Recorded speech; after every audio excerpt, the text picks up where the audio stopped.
Alhamdulillahilladzi arsala rasulahu bil huda wa dinil haqq liyuzhirahu 'alad dini kullih wa kafa billahi syahida. Asyhadu an la ilaha illallah wahdahu la syarikalah wa asyhadu anna Muhammadan abduhu wa rasuluhu la nabiyya ba'dah. Allahumma salli wa sallim ala hadzal nabiyil karim Sayyidina wa habibina wa maulana Muhammadin wa ala alihi wa ashabihi at-tahirin wa man tabi'ahum bi ihsanin ila yaumiddin. Amma ba'du fa ya ibadallah, inni usikum wa iyaya bitaqwallah faqad fazal muttaqun wa ahuthukum ala ta'atillahi wa ta'ati rasulih la'allakum turhamun. Wa qala Allah ta'ala fi Qur'anihil Karim, a'udzu billahi minasy syaithanir rajim, bismillahirrahmanirrahim. Am hasibtum an tadkhulul jannata wa lamma ya'tikum mathalul ladzina khalaw min qablikum massathumul ba'sa'u wad-dharra'u wa zulzilu hatta yaqula ar-rasulu wal ladzina amanu ma'ahu mata nasrullah ala inna nasrallahi qarib. Sadaqallahul azim. Ma'asyiral muslimin, hadirin jamaah sidang Jumat rahimakumullah. Puja dan puji syukur marilah selalu kita persembahkan pada Allah Subhanahu wa taala, Zat yang maha perkasa dan maha bijaksana, atas segala limpahan rahmat, berkat dan karunia-Nya pada kita bersama. Alhamdulillah, sampai hari ini Allah masih berkenan menggerakkan seluruh organ tubuh kita, memfungsikan hati dan pikiran kita, sehingga keduanya tergerak untuk datang ke tempat yang penuh berkah ini dalam rangka melaksanakan ibadah sholat Jumat secara berjamaah. Mudah-mudahan seluruh amal ibadah yang telah dan akan kita kerjakan nantinya diterima oleh Allah Subhanahu wa ta'ala dan diganjar dengan pahala yang berlipat ganda. Salawat dan salam juga selalu kita pintakan pada Allah agar selalu tercurah pada manusia terbaik, akramun nas, the special one, the only one, baginda Nabi Muhammad sallallahu alaihi wasallam. Beliaulah pembawa kabar gembira dan beliaulah pembawa peringatan, di mana keberadaannya merupakan berkat dan rahmat bagi sekalian alam. Wa ma arsalnaka illa rahmatan lil alamin, dan tidaklah kami utus engkau hai Muhammad, dan tidaklah kami kirim engkau hai Muhammad illa rahmatan lil alamin, kecuali merupakan berkat dan rahmat bagi sekalian alam. Mudah-mudahan kita semuanya senantiasa termasuk ke dalam golongan umat yang berpegang teguh terhadap ajaran-ajarannya sampai ajal menjemput kita. Amin amin ya rabbal alamin. Hadirin jamaah sidang Jumat rahimakumullah. Tema khutbah kita pada siang hari ini adalah hak anak, perspektif Islam. Hadirin yang berbahagia, anak merupakan salah satu anugerah yang Allah berikan pada sepasang suami istri. Kenapa disebutkan salah satu anugerah? Karena di samping anak, Allah juga menyediakan anugerah-anugerah lainnya bagi sepasang suami istri tersebut, karena telah melengkapi separuh agamanya dan kemudian menjaga dirinya agar tidak terjerumus ke dalam hal-hal buruk yang disebabkan oleh godaan hawa nafsu.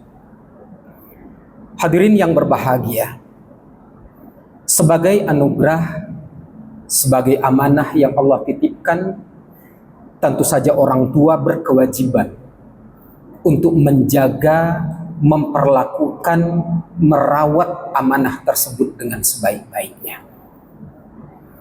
Anak punya hak yang harus dipenuhi oleh orang tua. Dengan kata lain, orang tua punya kewajiban yang harus ditunaikan pada anak-anaknya. Apa hak-hak tersebut? Yang pertama, hak untuk memperoleh pemenuhan kebutuhan fisik.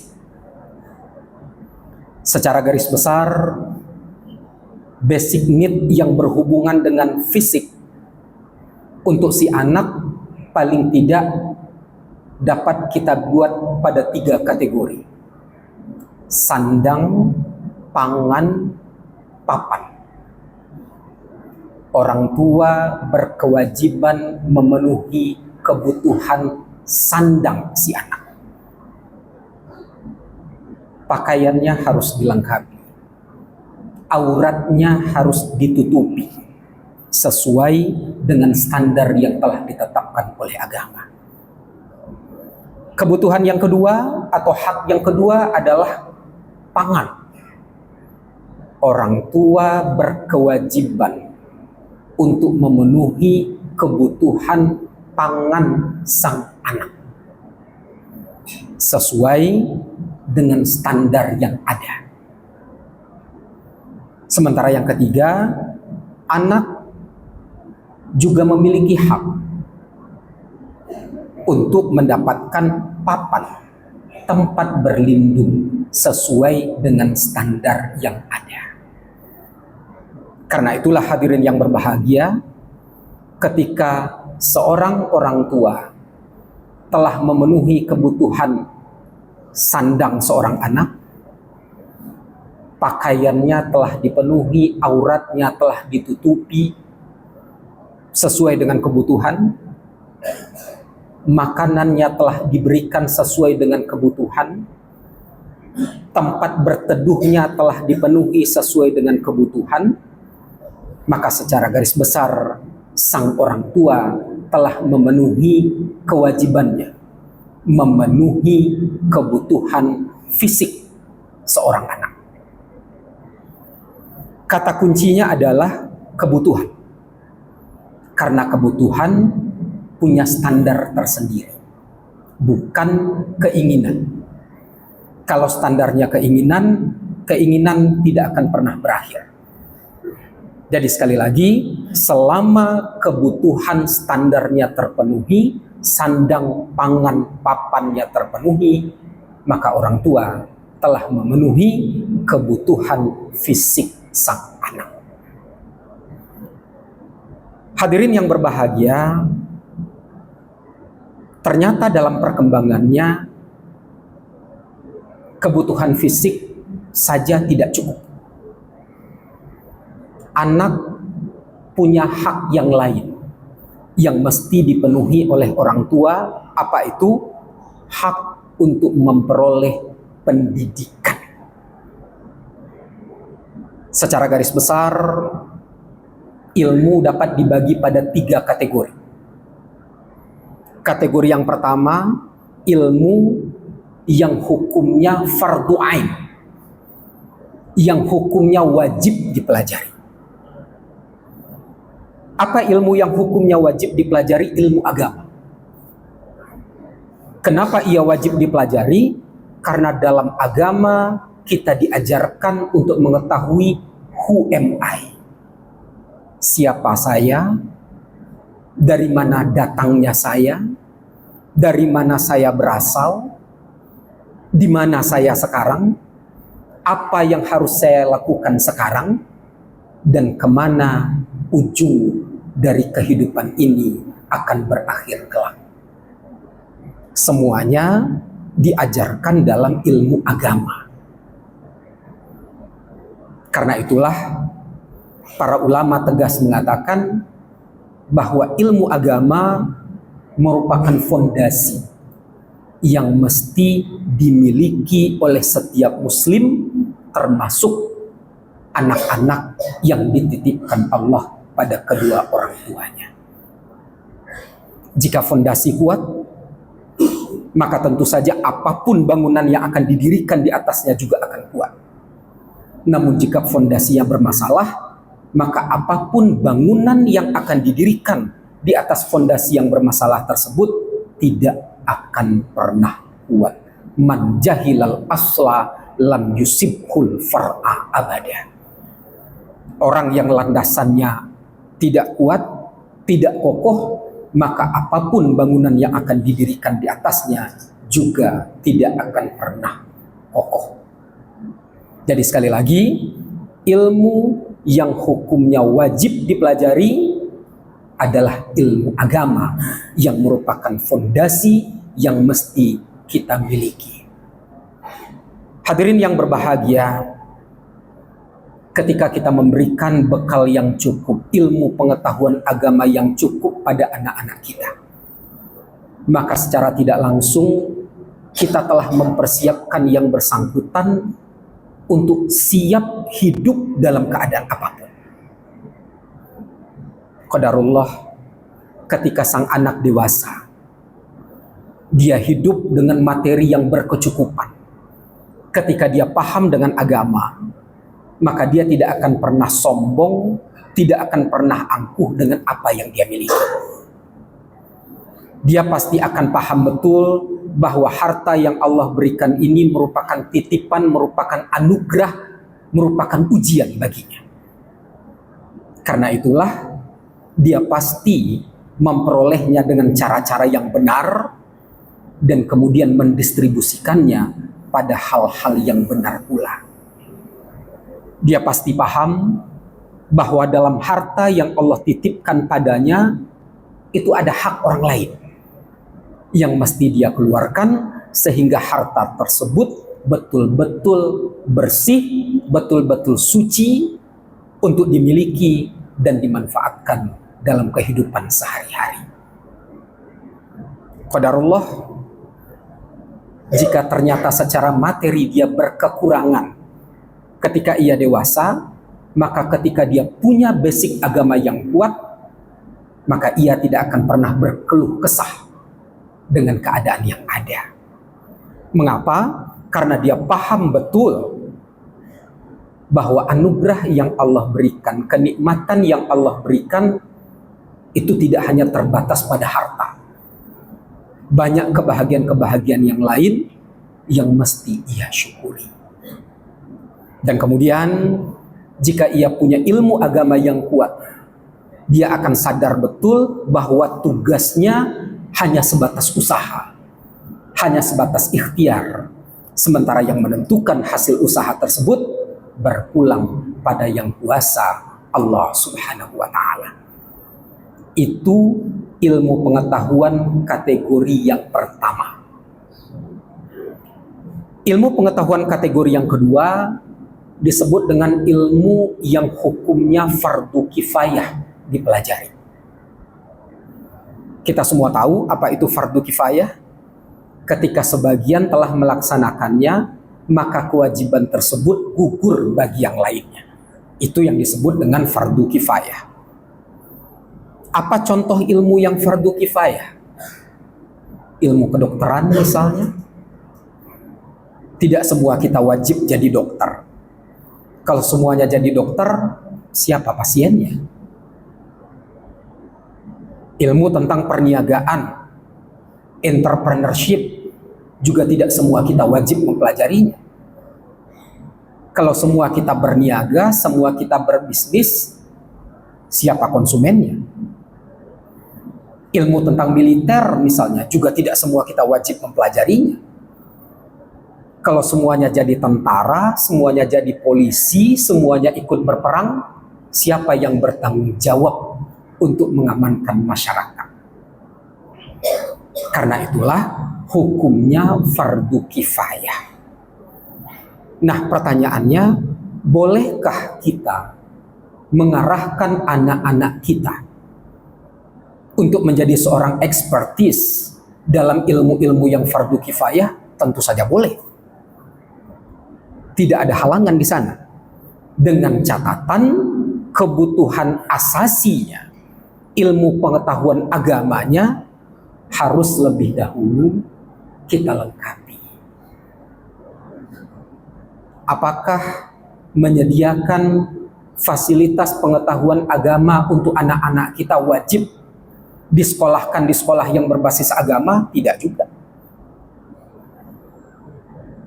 Nggak Nggak ada masalah kita sekolahkan anak-anak kita di sekolah umum misalnya, tapi konsekuensinya kita harus menyiapkan waktu, menyiapkan berbagai fasilitas, memastikan bahwa hak anak untuk memperoleh ilmu pengetahuan agama tersebut dapat terrealisasi, dapat tersedia dengan baik. Jadi sekali lagi harus kita pastikan betul, jangan larut pada sesuatu yang fardu kifayah, tapi kita justru abai terhadap yang fardu ain yang mesti dimiliki oleh anak-anak kita. Ilmu kategori yang ketiga, ilmu yang haram dipelajari. Jadi hadirin yang berbahagia, ternyata ilmu itu juga ada yang haram dipelajari. Karena itu ketika menuntut ilmu, kita diminta untuk meminta pada Allah ilman nafi'an, ilmu yang bermanfaat.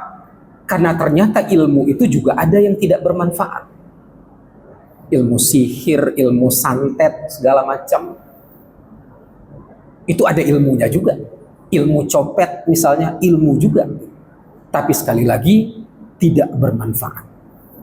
Karena ilmu tersebut hanya akan mencelakakan kita, mencelakakan orang lain, dan membuat kita jauh dari Allah Subhanahu wa ta'ala. Man yazdada ilman lam yazdad huda lam yazdad minallahi illa bu'da. Orang yang bertambah ilmunya tapi tidak bertambah ketundukannya pada Allah, maka ketahuilah yang bertambah pada dirinya hanyalah kejauhan dari Allah Subhanahu wa ta'ala. Hadirin yang berbahagia, selanjutnya ketika ilmu agama telah kita siapkan untuk anak-anak kita, maka kita juga berkewajiban mengawalnya, menjaganya agar ilmu-ilmu tersebut diamalkan. Jadi tidak berhenti pada kognitif belaka, tidak berhenti pada pengetahuan belaka. Al-ilmu bila amalin kasyajari bila samarin. Ilmu tanpa amal ibarat pohon tanpa buah. Berikan ilmunya, kemudian kawal yang bersangkutan agar ilmu tersebut dapat dimanfaatkan dalam kehidupan sehari-hari. Nah, yang ketiga, yang terakhir berkenaan dengan ilmu, yang menjadi kewajiban kita sebagai orang tua adalah menjadi suri tauladan, menjadi contoh untuk anak-anak kita. Kita nggak bisa berharap terlalu banyak pendidikan yang kita berikan itu sukses kalau kita sebagai orang tua tidak menjadi contoh, tidak menjadi suri tauladan bagi anak-anak kita. Kita ingin anak-anak kita punya empati misalnya, maka empati tersebut harus kita mulai sendiri. La yu'minu ahadukum hatta yuhibba li akhihi ma yuhibbu li nafsihi, kata Rasulullah. Tidaklah seseorang dikatakan beriman, tidak lengkap iman seseorang sampai dia memiliki empati kepada saudara-saudaranya yang lain, punya perhatian pada saudara-saudaranya yang lain, sama halnya dengan ia punya empati dan perhatian pada dirinya sendiri.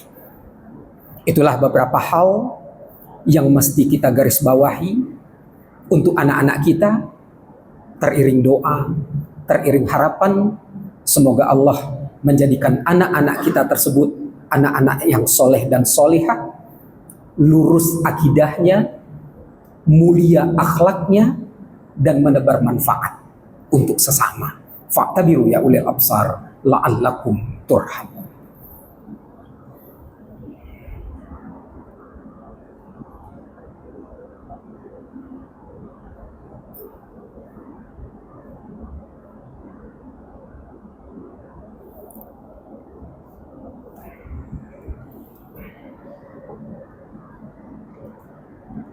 Alhamdulillahilladzi arsala rasulahu bil huda wa dinil haqq liyuzhirahu 'alad dini kullih wa kafa billahi syahida.